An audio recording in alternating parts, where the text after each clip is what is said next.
지난 역사를 통해 현재를 돌아보는 역사 평행 이론. 날카로운 역사 인식으로 우리 사회를 분석하는 기자, 한국일보 김광원 기자 연결합니다. 안녕하세요. 예, 안녕하십니까. 네, 다독하는 기자님. 감사합니다. 오늘은 어떤 이야기를 가져오셨나요? 네, 축구 선수들 이야기를 좀 해볼까 합니다. 예. 최근에 뭐 어디 이적한다 이런 이야기가 많이 나오고 있죠. 네. 오늘은 특히 이강인 선수의 이야기를 가져왔습니다. 아, 그렇습니까? 저는 이강인이 스페인 사람이었다면 벌써 월드 클래스로 인정을 받았을 것이라는 기사를 읽은 적이 있는데요. 동의하는 댓글이 많더라고요. 저도 동의를 하는 편이고요. 뭐 한마디로 한국 축구의 희망입니다. 그런데 항상 이강인 선수와 비교되는 선수가 있습니다. 네. 일본의 쿠보입니다.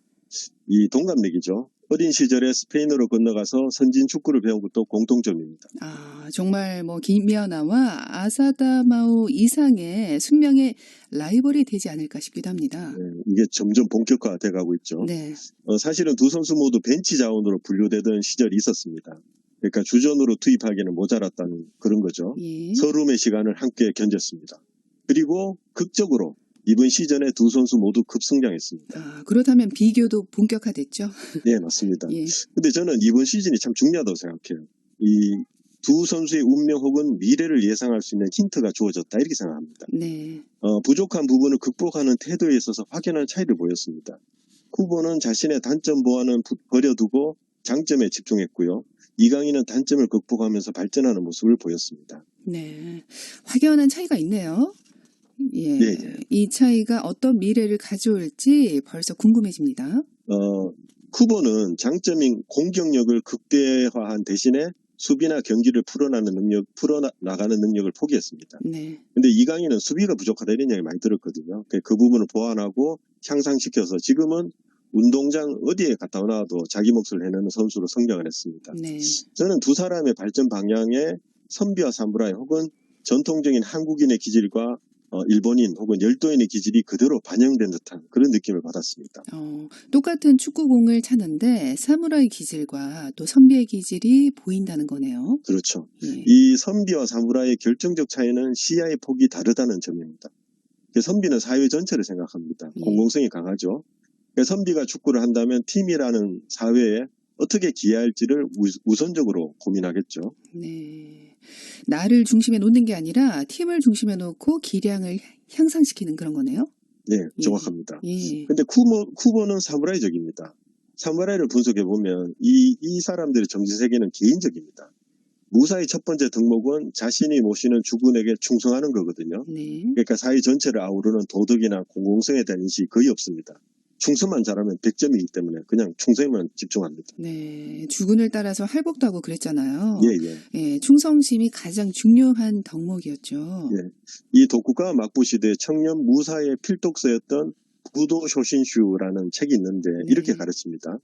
무사란 설날 아침에 떡국 즐기는 첫 술을 들 때부터 금음날 저녁에 이르기까지 밤낮으로 늘 죽음을 마음에 두는 것을 본의의 제일로 받들어야 한다. 예, 간단하게 말하면요. 죽음을 각오하고 전투에서 이기는 것이 무사의 본령입니다. 네. 그래서 정신세계 한계가 뚜렷하죠.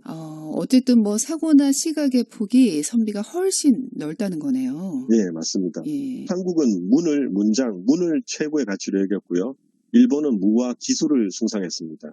그래서 한국에서 최고라고 이 최고란 타이틀이 있으면 한마디로 그냥 장원급제자를 의미했습니다. 네. 반면에 무와 기회를 숭상한 일본에는 무수한 최고가 존재합니다.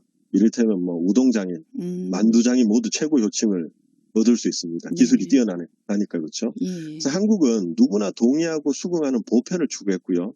일본은 특수성 또 개별성을 지향했습니다. 네. 쿠보가 더더욱 쿠보다워지는 것도 다양한 최고가 존재하는 일본의 전통에서 비롯된 것이라고 해도 되지 않을까 이런 생각도 듭니다. 예. 뭐 자기 자리에서 그냥 잘하면 된다는 거죠. 예. 또 다른 측면에서 보면 일본은 구성원을 하나의 부속으로 보는 집단주의 성향이 강합니다. 네. 한국인들은 반면에 수시로 소통하고 또 조율하거든요. 그렇죠. 이게 관계주의적 성향이라고 하더라고요. 네. 저는 이런 측면으로도 쿠보와 이강인의 발전 스타일의 분석이 가능하다 이렇게 생각합니다. 예. 그렇다면 가장 궁금해하는 부분은 앞으로 어떻게 될 것인가 하는 것이 아닐까 싶은데요. 두 선수 모두 축구사에 뚜렷한 족적을 남기지 않을까 싶어요. 그런데 어려운 질문이지만 누가 더 잘할까요? 위험한 질문이기도 합니다. 예. 그 쿠보는 쿠보 스타일로 최고를 추구하고 있습니다. 명확하죠. 예. 지금까지는 또 성공적입니다. 이강인은 이강인 스타일이라기보다 팀에 대한 자신의 기여도를 최대치로 높이는 방향을 선택했습니다. 네. 그런데 이제 축구는 개인 운동이 아니고요. 여럿이 하는 운동이고 사람은 마음과 감정의 존재여서 동료들과 호흡을 잘 맞추는 마인드를 갖추고 있으면 네. 훨씬 유리합니다. 이강인의 우세로 기우는 느낌이 살짝 들기도 한데요. 아직은 더 지켜봐야겠지만요. 예. 그 차범근, 박지성, 손흥민 등 유럽에서 성공한 한국 선수들의 공통점은 늘 팀을 위해서 발전하고 변화한 모습을 보여줬고요. 예. 또 뛰어난 선수이기 이전에 사랑받는 선수였습니다. 그래서 네. 팀을 위한 헌신 그리고 이타적인 플레이는 한국 선수들을 설명할 때 반드시 호출되는 단어입니다. 아주 기본이 됐네요. 예, 그렇죠. 예, 차범근 감독님도 그랬지만 손흥민 선수 역시 그 부분에서 늘 칭찬을 받기도 했죠. 유럽 선수들이 귀감이 되죠. 예. 이 축구는 11명이 한 팀을 이뤄서 시너지를 발휘하는 스포츠입니다. 선수들이 지닌 실력을 다 합친 것보다 더 큰 팀 실력이 발휘되어야 성공할 수 있습니다. 그건 서로 소통하면서 도움을 주고받는 방법밖에 없겠죠. 네. 이강인 선수의 미래는 그런 측면에서 분석을 해야 되지 않을까 이렇게 생각을 합니다. 네, 맞습니다. 축구는 원팀이 되어야 선수들이 가진 능력의 총합 이상의 기량을 발휘할 수 있을 텐데요. 이강인 선수가 그런 부분에서 누구보다 훌륭하게 잘하고 있다는 생각이 듭니다.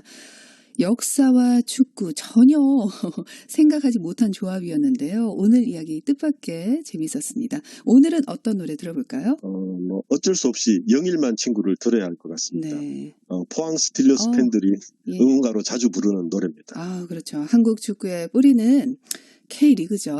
예, 맞습니다. 예, 그중에서도 포항팀의 비중은 결코 작지 않습니다. 영일만 친구 같이 들어보도록 하겠습니다. 지금까지 한국일보 김광원 기자가 전해준 역사 평행 이론이었습니다. 감사합니다. 예, 감사합니다.